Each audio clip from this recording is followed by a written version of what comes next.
All right, as I said, my name is Daoud. I am a musician, but this is the first time that I am doing comedy.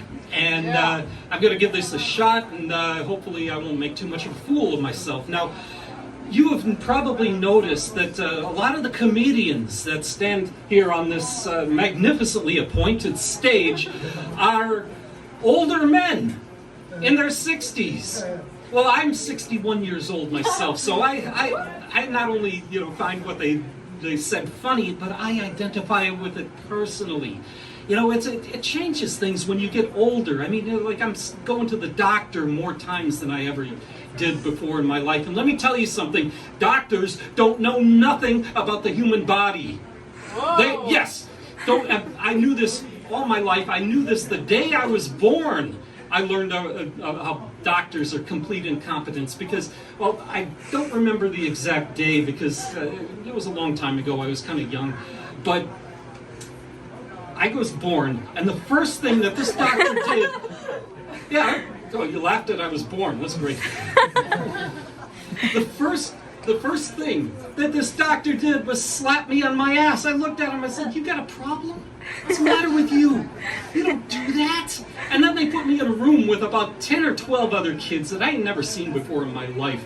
And I'm looking around, I'm trying to figure out what's going on. I'm getting hungry, I want to eat. And so I looked at the guy next to me, he says, "Hey, when do they feed us around here?" And he's drooling on himself, taking a dump in his diapers, and I'm thinking to myself, this guy's got no class at all.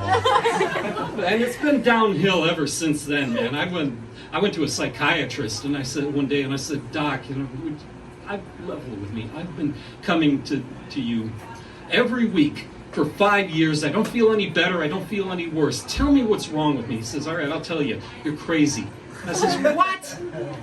Jeez, no, that can't be. I want a second opinion." He says, "You're stupid."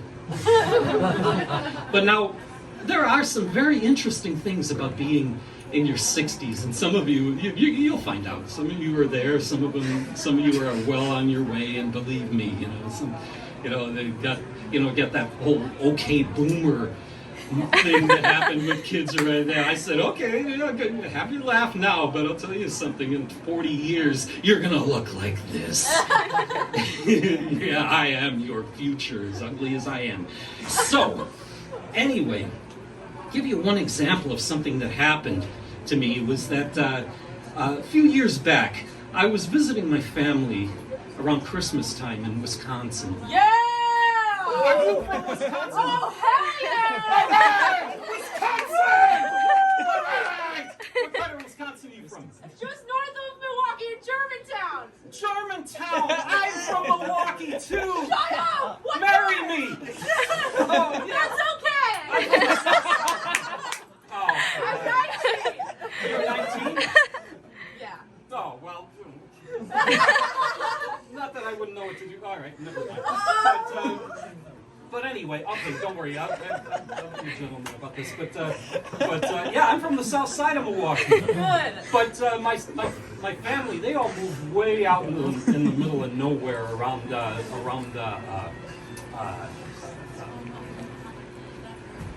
Mauston and places like that. Yeah, that's way out. It's a little speck on the map in northwestern Wisconsin that nobody lives at. But I wanted to visit them, so I visited them. And it's around Christmas time, and I'm sitting around, and one of my sister's granddaughters comes up to me and says, "Uncle D, guess what?" And I said, "What?" And she says, "I went to the mall and saw Santa Claus." And I said, "Really?" And she says, "Yeah." And I says, "Guess what?" She says, "What?" I says, "I ate 5 of your grandma's brownies and I saw Jimi Hendrix."